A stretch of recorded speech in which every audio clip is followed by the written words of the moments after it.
Hello guys, मी प्रतीक दाखले. माझ्या एका नवीन ब्लॉगमध्ये तुमचं सर्वांचं स्वागत करतो. गेल्या वर्षीप्रमाणेच ही वर्षी आपण येडाईच्या यात्रेला निघालो आहोत. तर या यात्रेमध्ये आपण कुठं कुठं जाणार आहोत, काय काय करणार आहोत, हे सगळं तुम्हाला माझ्या ब्लॉगमधून बघायला भेटेलच. त्यामुळे ब्लॉग कंटिन्यू बघत राहा. चैत्र पौर्णिमेनिमित्त आईसाहेबांची सुंदर अशी पूजा केलेली आहे.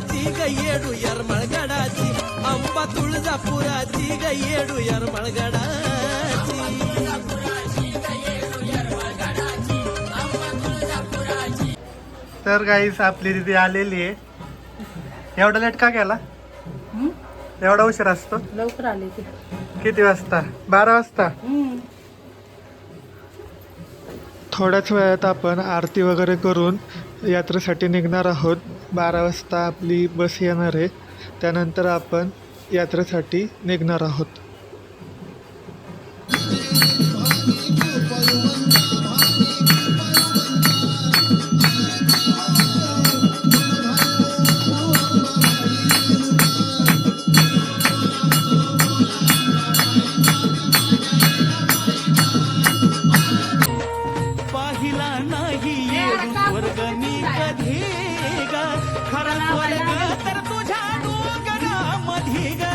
जीवाची भ्रांत मन होत या शांत, आई जीवाची भ्रांत मन होत या शांत, लावता कुकाची बोट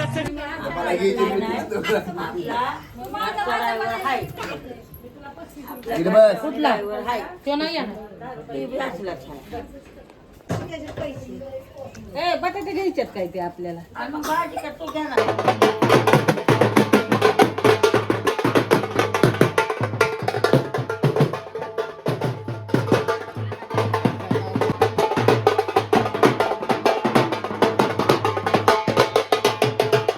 फायनली आपली बस आता आलेली आहे. बसची पूजा वगैरे करून आपण निघणार आहोत.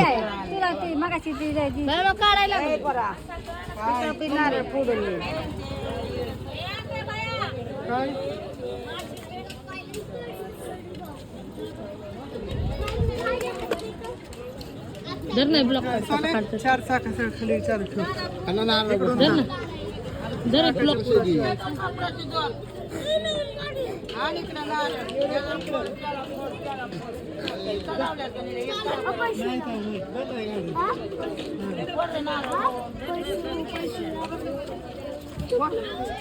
हे बाय माग सर पिले. मालक कोण आहे गाडीचा मालक?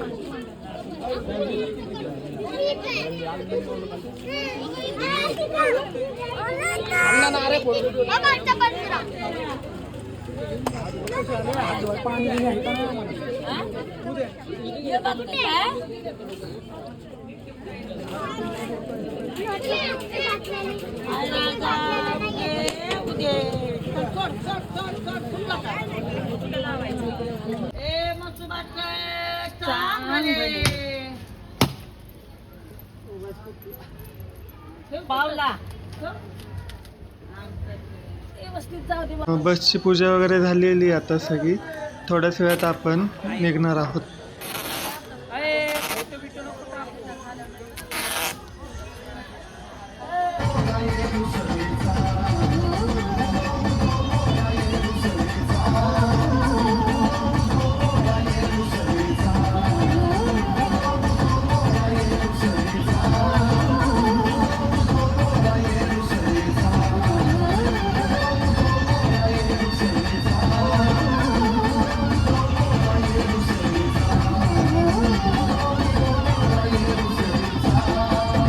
अशा प्रकारे आपल्या यात्रेला आता सुरुवात झाली.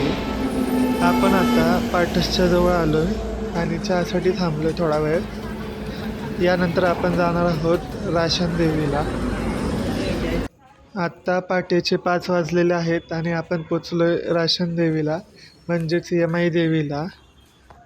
मंदिर 5:30 वाजता उघडतं, त्यामुळे आपण थोडा वेळ बसलो इथे. तर मग मंदिर उघडण्याची वाट बघतो आहे.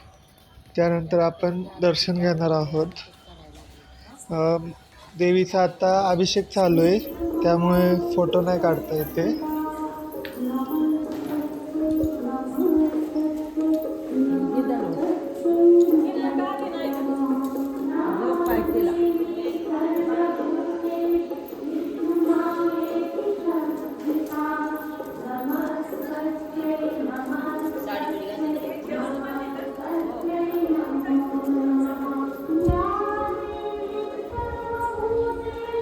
अशा प्रकारे आपल्या यात्रेचा पहिला दिवस चालू झालेला आहे.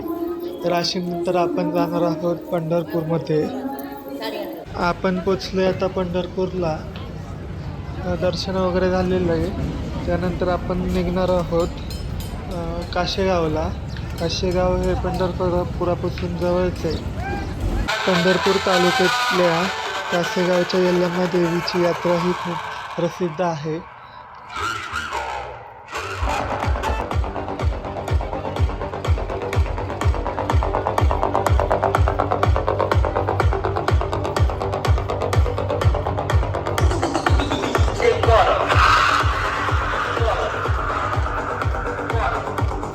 कासेगाव नंतर आपण पोचलोय बायाच्या खंडोबाला.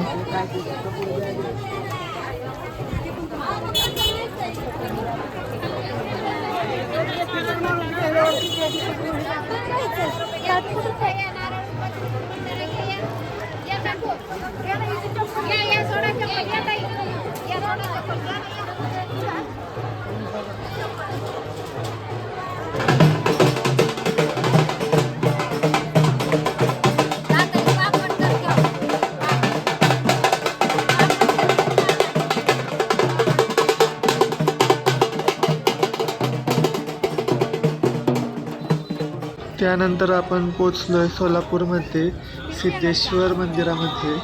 सिद्धेश्वर मंदिर हे खूप सुंदर मंदिर आहे. इथलं वातावरण एकदम प्रसन्न आणि मंगलमय आहे. तुम्ही नक्की एकदा सिद्धेश्वरला भेट द्या, तुम्हालाही खूप छान वाटेल.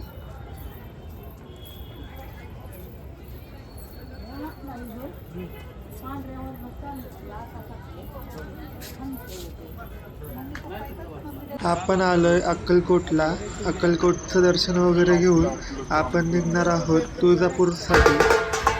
तुळजापूरमध्ये आपला मुक्काम होता आणि आज यात्रेचा दुसरा दिवस चालू झाला आहे. आपण आता आवरून दर्शनासाठी जाणार आहोत.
आई बघ काय म्हणते ती.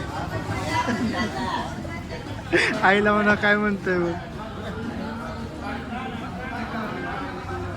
काय मामा मित्र तुझा? माझा नाही तुझा आहे.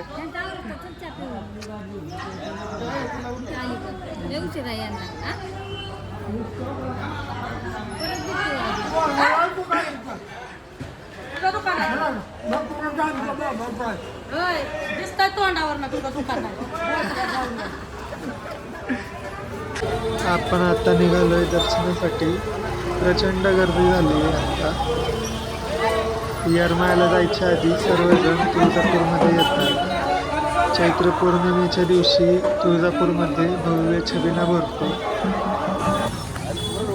महाराष्ट्रातून नाही तर आजूबाजूच्या भागातून देखील भाविक भक्त यात्रेसाठी येतात.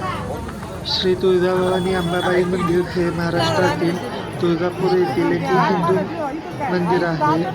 तुळजाभवानी देवी ही महाराष्ट्राची कुलस्वामिनी म्हणून ओळखली जाते. आई येडाई ही तुळजाभवानीची धाकटी बहीण आहे. म्हणून सर्वजण येरमाळ्याला जायच्या अगोदर तुळजापूरमध्ये येतात व आई तुळजाभवानीचं दर्शन घेतात.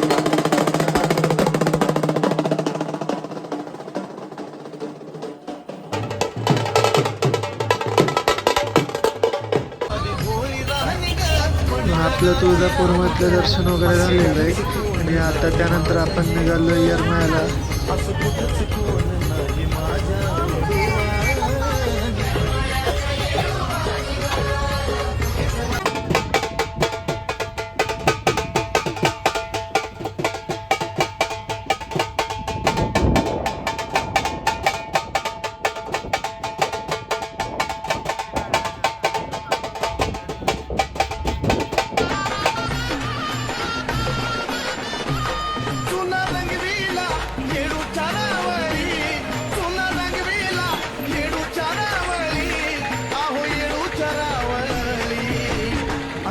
माझी बसली ग बसली मायडाई सावळी त्यात माझी. आपण येरमाळ्यात पोचलोय आता आणि आपला येरमाळ्यात आज मुक्काम असणार आहे. आपण सामान वगैरे सगळं काढतोय.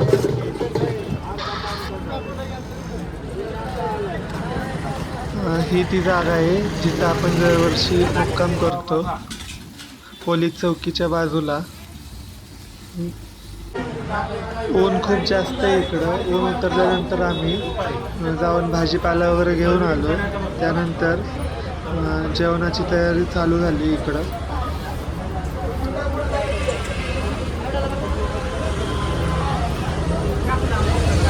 आपण दुपारीच पोचलो येरमाळ्यात, कारण आत्ता तर एवढी गर्दी नाही आहे, पण जसा जसा टाईम निघून जाईल तशी तशी गर्दी वाढत जाणार आहे.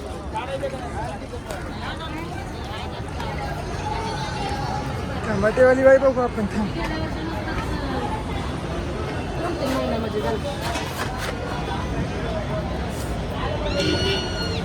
मला माहिती आहे तो काय बोलणार नाही आता.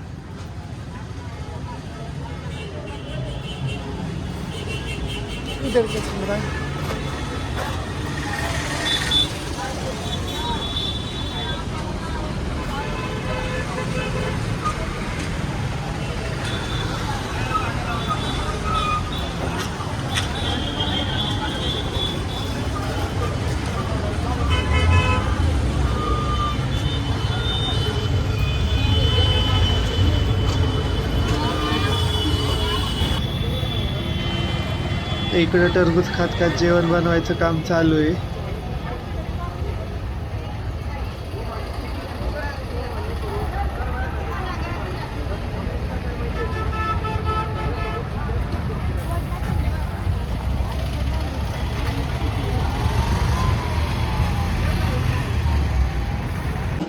आता संध्याकाळ झाली आणि प्रचंड गर्दी वाढत चालली आहे. लोक दर्शनासाठी डोंगरावर चाललेले आहेत. आपण गावामध्ये थांबतो. वाजत गाजत आनंदात लोक डोंगरावर जातात दर्शनासाठी. पूर्ण परिसर हा आनंदीमय होत जातो.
जेवण वगैरे करून आम्ही आलो मेळ्यामध्ये, मेळा बघायला.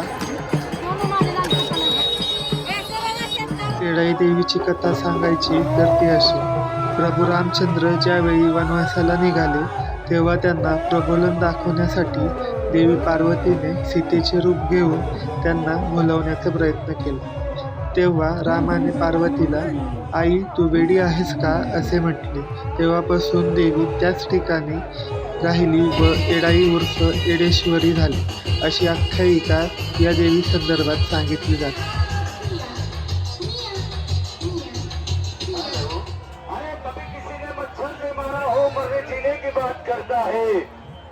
नहीं देखा दारू का ठेका और बेटा पीने की बात करता।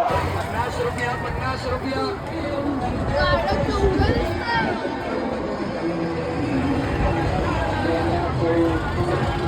चला मुला मुलीचा तिथं नाही लागणार आहे चला काय झाला तिकट घ्या तिकट घ्या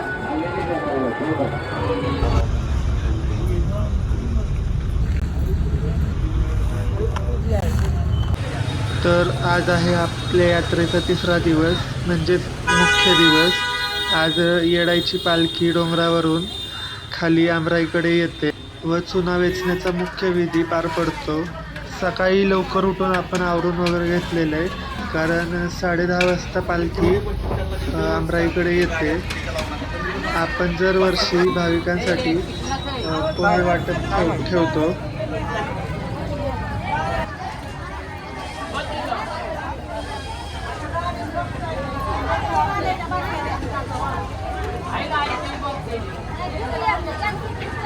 यात्रेच्या दिवशी हळद लावण्याचा मान असतो. सर्वजण एकमेकांना आनंदाने हळद लावतात.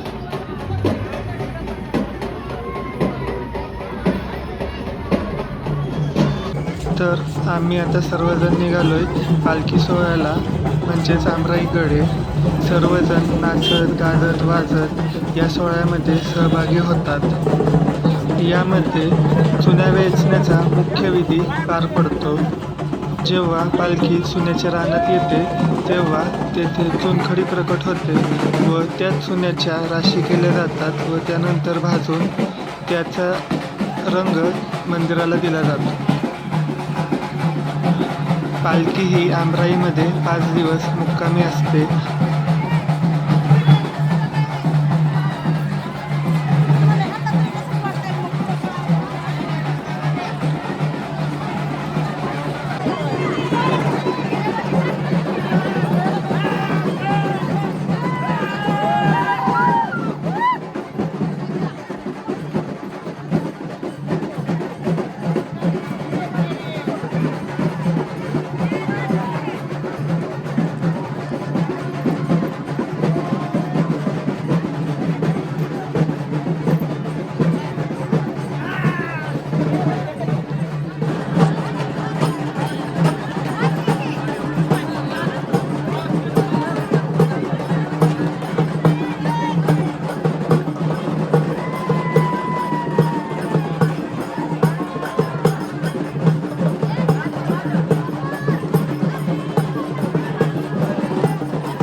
लाखो भाविकांच्या मेळ्यात पालखी सोहळा एकदम आनंदाने उत्साहाने पार पडला. आई राजा उदवदूच्या गजरात संपूर्ण पालखी सोहळा आनंदात व उत्साहात पार पडतो.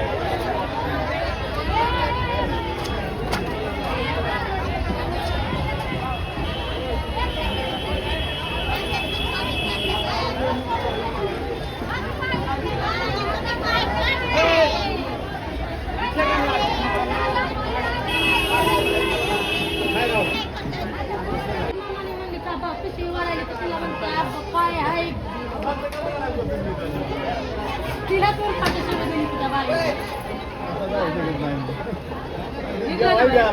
ब्लॉकमध्ये निघलाय.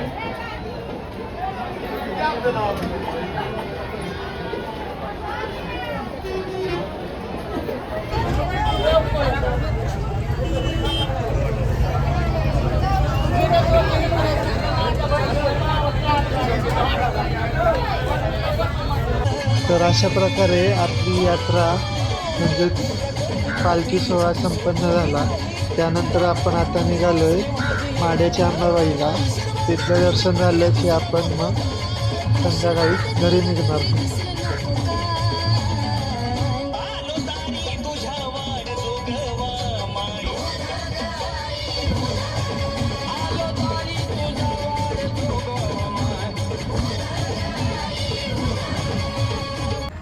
तर आता आपण पोचलोय माड्याच्या अंबाबाईला. इथलं दर्शन झाल्यानंतर आपण परत पुण्याकडे निघणार आहोत.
तर अशा प्रकारे आपली संपूर्ण यात्रा एकदम आनंदात पार पडली.